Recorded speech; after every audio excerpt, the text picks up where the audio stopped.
Philippines, Korea, Japan. They are technologically sophisticated, and the best-in-class shipyards in the world are in Japan, South Korea, and China.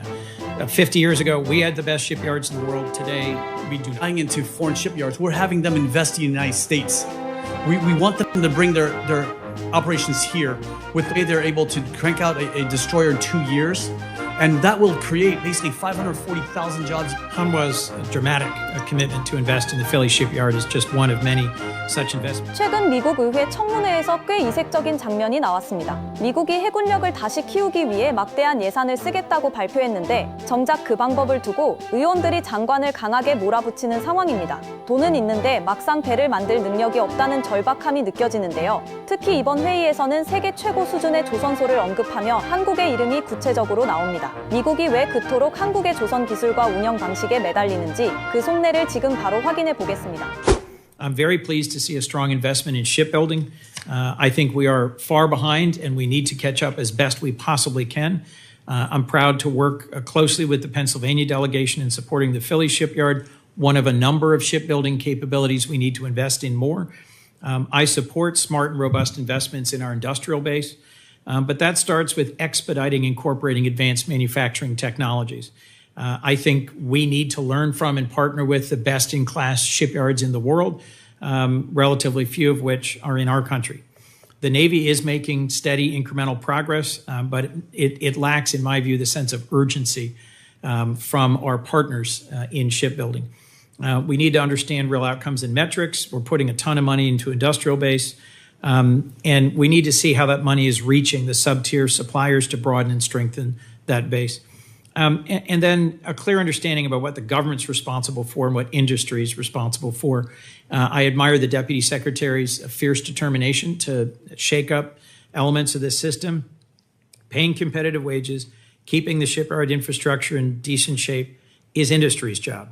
And they need to prioritize that over paying billions in stock buybacks. And I think collectively we need to hold them accountable. 방금 들으셨나요? 미국 의원이 대놓고 우리는 많이 뒤처져 있다고 인정합니다. 자존심 강한 미국이 이렇게 말하는 건 지금 상황이 생각보다 훨씬 심각하다는 뜻입니다. 첨단 기술을 빨리 들여와야 한다며 세계 최고 조선소와 협력하겠다고 하는데 사실상 누구를 염두에 둔 말인지 뻔합니다. 미국 스스로도 답을 못 찾아 외부의 도움을 간절히 기다리는 모양새입니다.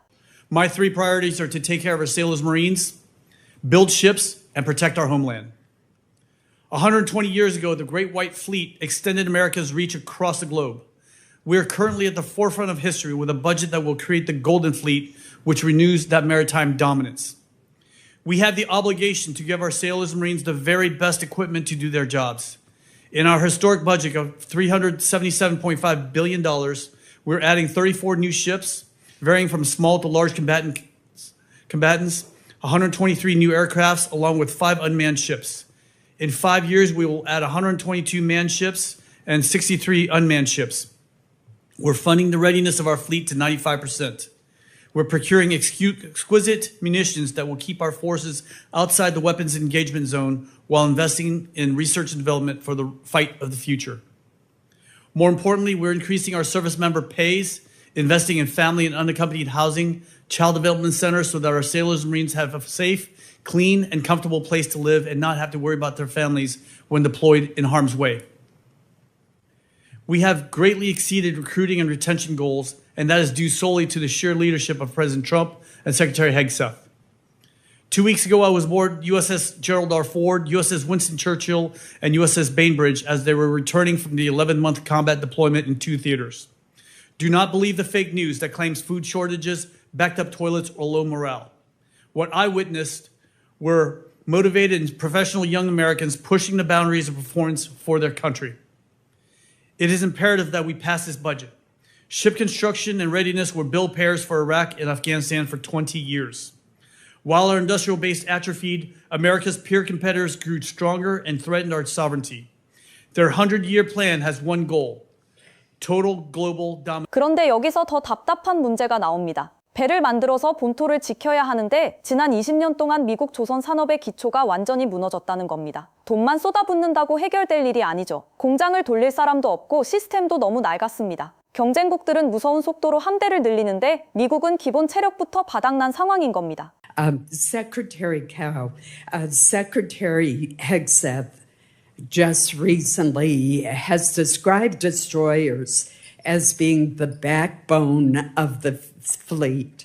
The fiscal year 27 budget request, however, includes funding for only one DDG 51 compared to 2 in fiscal year 26 and 3 in fiscal year 25. Such a reduction would send a troubling signal to the industrial base at a time when the Navy continues to emphasize the need for greater fleet capability and resiliency. Bath Iron Works in Maine, which is one of only 2 surface combatant shipyards in the country, has made real progress in workforce retention and accelerating production stability due to the steady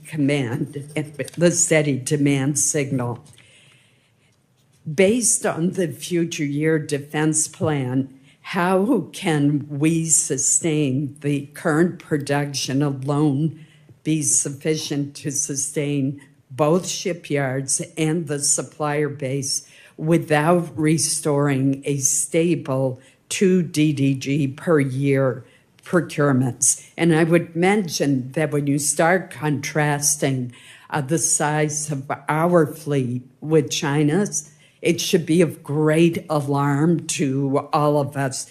China now fields the Navy approaching 400 ships and is expanding its fleet at a pace that far exceeds ours. The U.S. Navy is down to 291 ships. That is very troubling to me. And to me, this is the last time that we should be cutting back on the workhorse of the fleet, the DDGs, which, by the way, also have proven themselves in recent conflicts. I remember a Bath-built ship shooting down every single missile that the Houthi terrorists were firing. And it just is something that I can't understand the budget recommendation on. Chairwoman Collins, thank you so much for that question. And I share with you the love of the destroyers. They are the workhorse and the backbone of the United States Navy. Right now, we have 80 ships on contract and 59 in construction in Bath alone, which Bath creates amazing ships. Like you said, they've been in the forefront of this war and just doing amazing work there. In Bath alone, we have 11 destroyers on contract, 7 are in construction. We haven't even begun to cut metal for the other 4 yet. And so we're trying to allow the industrial base to catch up. And Senator, if you want to, I'll gladly go up to Bath with you to reassure the workforce that their work is valued, and we will add the ships in future years. It's just right now, I'm trying to give them the ability to catch up to the work as of right now. 중국 함대가 400척에 가까워진다는 말에 미국 의원들도 크게 놀라는 모습입니다. 미국은 291척까지 줄어들었죠. 더 큰 문제는 배를 짓는 속도입니다. 미국 조선소들은 이미 일감이 밀려서 허덕이고 있는데 중국은 찍어내듯 배를 만들고 있습니다. 이 격차를 어떻게 줄일 수 있을까요? 여기서 미국이 다시 한번 한국과 일본을 떠올립니다. I was in Taiwan, I've been in Japan, South Korea fairly recently. Increasingly, China is creating a de facto blockade around Taiwan, just with live fire exercises, with, their ship exercises, aircraft exercises, on and on and on. De facto, they're increasingly doing that. Other than making Taiwan a porcupine, what other steps are effective in slowing that down, preventing it, stopping it, addressing it? Well, sir, your last point about a porcupine defense does work. Nobody wants to bite into a porcupine. So back to what Senator Kennedy was talking about. Yes, sir. You want to have a deep missile depth. You want to make it. It's one thing to start across the straits. It's another thing to get to the shore of Taiwan, and it's another thing to get from the shore to the capital. And so what we're doing is we are working closely with our allies and partners to ensure that every step of that possible action by the PRC is contested. The Marines at Okinawa are doing incredible work, and you don't realize how amazing the work they're doing and what they're doing on land and sea. The whole drone thing is a huge, huge part of that and changing everything, air and water. It's unbelievable. Congratulations to your guys, and thanks to all three of you very much.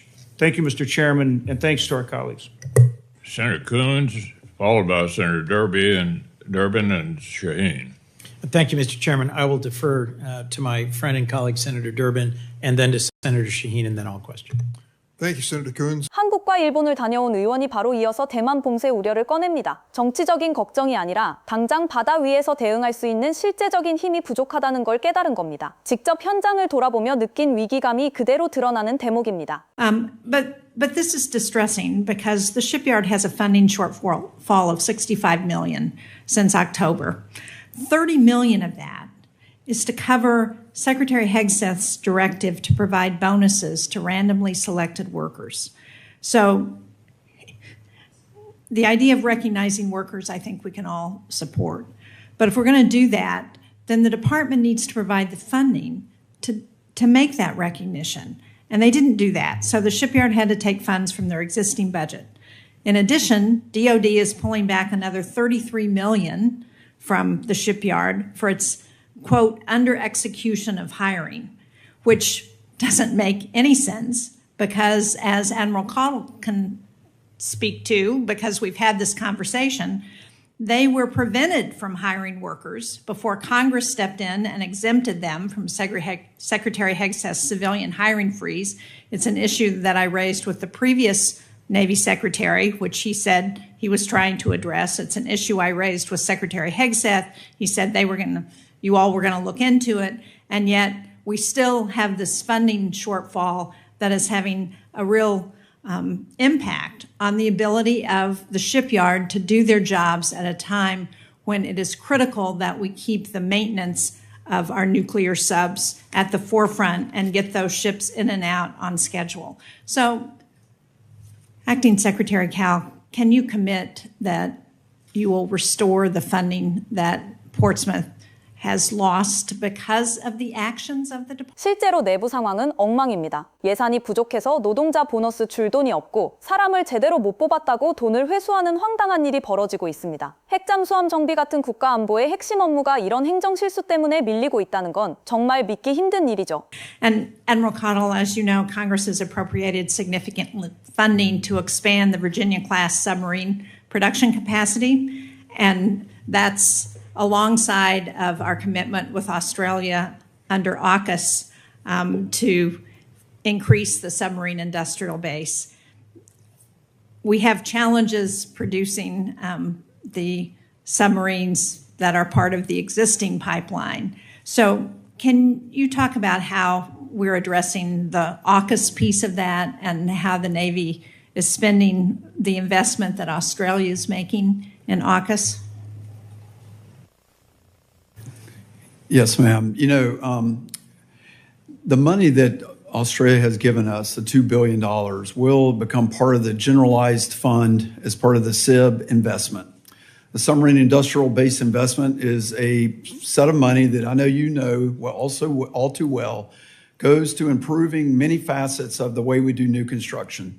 It goes to improving the tooling and capabilities there, bringing state-of-the-art robotics and artificial intelligence into drawings and workflows. It goes into recruiting and retaining and developing the best workforce possible. It goes into ensuring the compensation of those workers is at a level that we can drive these retention numbers the way they are. And we're responding to that. We're seeing that at all of our private yards. So it is paying off. 급한 대로 호주에서 돈을 빌려 인공지능이나 최신 장비를 도입하며 능력을 키워보겠다고 합니다. 하지만 시스템 전체가 무너진 상태에서 도구 몇 개 바꾼다고 하루아침에 해결될까요? 천만의 말씀입니다. 결국 정답은 이미 실력이 검증된 진짜 파트너를 찾는 것입니다. Sir, what role do you imagine that our treaty allies play in this force projection? Because, you know, frankly, the Australians, the Philippines, Korea, Japan, they are technologically sophisticated partners.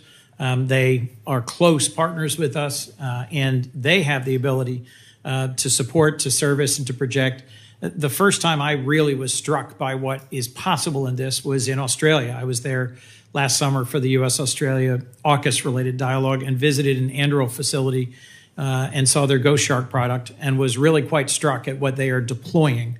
What role do you see our close allies playing in developing, testing, and deploying autonomous systems? Well, Ranking Member Coons, again, I don't see any world that our allies don't play a prominent role in how we leverage autonomy. I need their ABO. I need them to invest in it. I need to actually work with them and integrate it into the schemes of maneuver and how we do mass fires. So it's a vital question what you're bringing up. If we're going to launch and have effective unmanned capability going forward, then that has to be done, I think, in close collaboration with allies and partners. I need to be able to sustain that kit forward, to be able to bring it to bear. That will require partners. 드디어 한국이 직접 언급됩니다. 호주, 필리핀, 일본과 함께 한국을 기술적으로 매우 뛰어난 파트너라고 콕 집어 말합니다. 이제는 도와주는 동맹이 아니라 미국 해군이 전방에서 배를 고치고 유지하려면 한국의 능력이 꼭 필요하다는 사실을 공식적으로 인정한 셈입니다. Look, as I understand our shipbuilding challenges, all of the existing shipyards are working at full capacity. You're asking for more money to increase their capacity, but we are literally years behind. And the best-in-class shipyards in the world are in Japan, South Korea, and China. 50 years ago, we had the best shipyards in the world. Today, we do not. And I'm a strong believer that we need to make sure we are protecting America's industrial base and exploring deeper partnerships. You ask for $1.8 billion to study using foreign shipyards and foreign designs. That is a lot for a study. If you could just briefly describe what the point is for that much of a study and what extra capacity you think we might look to our treaty allies to provide, both for servicing, to your point of tyranny of distance, and potentially constructing ships in partnership with us. I'm a big believer in the AUKUS partnership. I think we need to be looking to our close allies and partners as long as we are protecting our domestic shipyards and they have robust and sustained opportunities to contribute to this work. Ranking Member Coons, that's a wonderful question, sir, because the RDT&E we're getting with that is to see the integration of those foreign ships, to see how they fit in our formation. And if it works, we're not buying into foreign shipyards. We're having them invest in the United States. We want them to bring their operations here with the way they're able to crank out a destroyer in 2 years. And that will create basically 540,000 jobs in the United States. And not just to build destroyers and frigates and battleships. We're talking about also merchant ships. Right now, we only have 188 flag merchant ships and 105 military SEAL command ships, and we need more in the United States. The Chinese have 11,000 merchant ships, and we need to build capacity. That's why to be able to have them invest over here. I mean, my Toyota is not built in Japan; it's built in the United States. So have them build their factories over here, sir. Hanwha's dramatic commitment to invest in the Philly shipyard is just one of many such investments. Is it your testimony then that you're not considering any production overseas, only investments in U.S. shipyards? Well, obviously, initially we would have to. 이 부분이 이번 영상의 핵심입니다. 미국 의원이 50년 전엔 우리가 최고였지만 지금은 아니라고 솔직하게 고백합니다. 그러면서 세계 최고 수준 조선소들의 운영 방식을 미국으로 그대로 가져오고 싶어 하죠. 한화가 필리 조선소에 투자하겠다는 약속에 미국 정부가 왜 그렇게 기대를 거는지 알 수 있습니다. 한국의 효율적인 조선 노하우를 미국 땅에 그대로 심고 싶어 하는 절박한 시도인 겁니다. Thank you. The current requirement laid out by the Navy and Marine Corps is to procure 35 medium landing ships. How critical to the Marine Corps is it for the U.S. to build at least 35 of them? Ma'am, it's vital because we're going to need to move the forces that need to be moved. Those forces in 3MEF, 3rd Marine Expeditionary Force, are going to have to be moved. And even 1MEF, 1st Marine Expeditionary Force out of Camp Pendleton, once they move forward, they're going to have the ability to move around the first island chain. And again, the LSM blends itself in with commercial shipping. It looks like any other small ship that's transiting the area. There's some exquisite capabilities that we can put on it that we can't talk about in an open hearing, but we could talk about in a closed hearing that will enable to, quote, fuzz it up so that it looks like any other tramp steamer that's out there. And then the Navy expects to be building medium landing ships for about the next decade. At the same time, President Xi has directed the People's Liberation Army to be prepared to take Taiwan by force as soon as next year. So time is of the essence if the U.S. is to maintain our military edge in the Pacific. Do you believe it is important to Marine Corps readiness to acquire medium landing ships as quickly as we can? Absolutely, ma'am. There's a saying, if your neighbor says he's going to kill you, you should believe him. Yeah. So, thank you. Secretary Cow, I am very concerned that the Navy's request for funding to procure 6 medium landing ships was included in the partisan and mandatory spending part of the department's budget request. That request is outside the jurisdiction of this subcommittee and is in serious danger, I think, of not passing this year. That makes me question the Navy's commitment to maintaining this program. So what is the Navy's backup plan for procuring medium landing ships if the administration's partisan spending request fails to advance?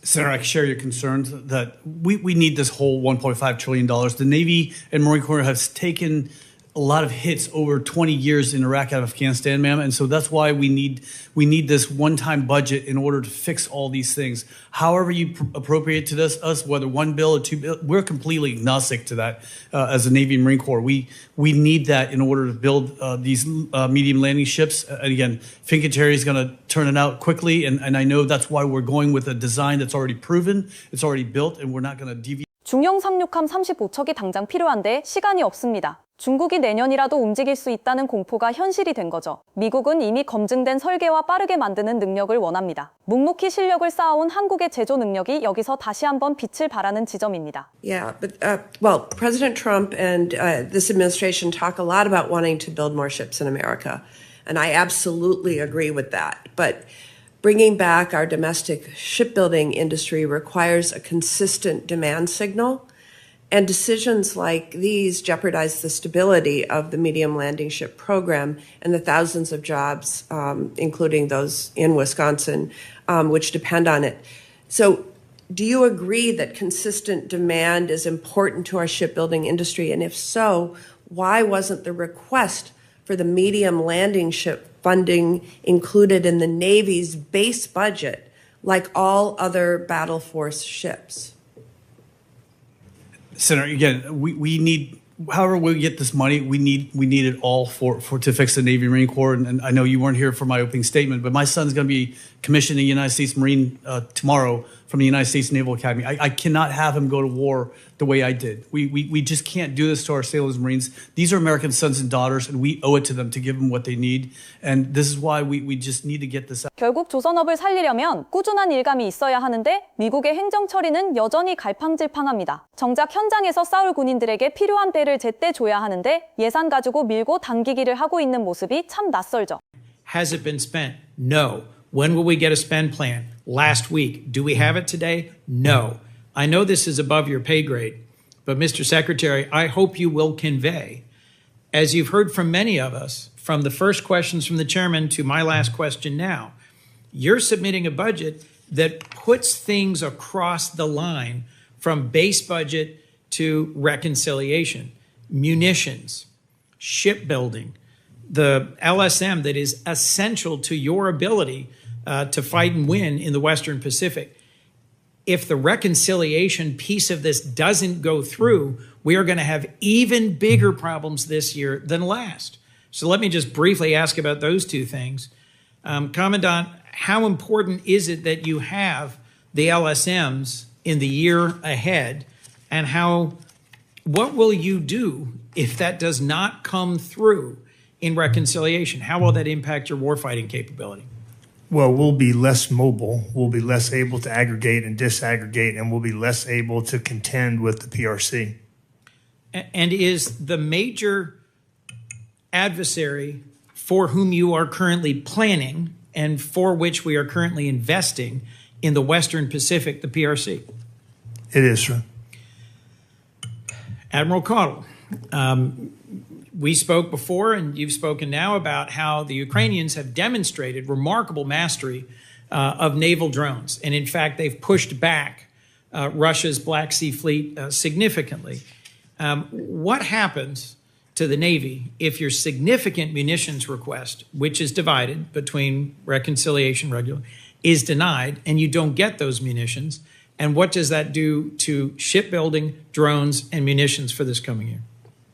Sir, that's why it's so important. You know, the way I put it into a context, my base budget is about $270 billion. About a tenth of that, 1/10, is in my mandatory. You know, so, you know, the way it kind of looks across the entire budget, it's like a third is over in mandatory. But for me, the Navy, a tenth of my budget is there. A lion's share is in discretionary. So, but I need both. To your point, I need both. And so to the specifics of the risk, as I stated earlier, it is an F-35 procurement. It is an LSM, no question. That's where all 6 live. And the risk of munitions and the risk in the FISRM, we need to sustain our bases and our infrastructure. 서태평양에서 중국과 맞서려면 탄약과 배, 그리고 드론 능력이 필수입니다. 우크라이나가 드론으로 러시아 함대를 밀어낸 것처럼 현대전은 속도와 효율의 싸움입니다. 미국이 이 전쟁에서 이기려면 결국 누구의 손을 잡아야 할까요? 답은 이미 나와 있습니다. 오늘 미국 상원 청문회 영상을 보며 어떤 생각이 드셨나요? 한때는 우리가 미국을 우러러보며 기술을 배워오던 시절이 있었습니다. 하지만 이제는 미국조차 한국의 조선 기술과 일하는 방식을 배우고 싶어하는 상황입니다. 운이 좋아서가 아닙니다. 자원 하나 없는 나라에서 우리 사람들이 머리를 쓰고 땀 흘려 전 세계가 인정하는 제조 강국을 만들어냈기 때문입니다. 미국이 한국을 찾는 이유는 우리가 착해서가 아니라 우리가 없으면 그들의 계획이 제대로 굴러가지 않을 만큼의 실력을 갖췄기 때문입니다. 남들 쉴 때 묵묵히 실력을 쌓아온 우리 국민들의 성실함과 끈기가 결국 이런 대접을 만들어낸 것이 아닐까요? 이것이야말로 대한민국의 진짜 저력이 아닐까 싶습니다. 오늘 영상을 보며 시청자 여러분들은 어떤 생각이 드셨나요? 오늘 영상은 여기까지입니다. 시청해주셔서 감사합니다.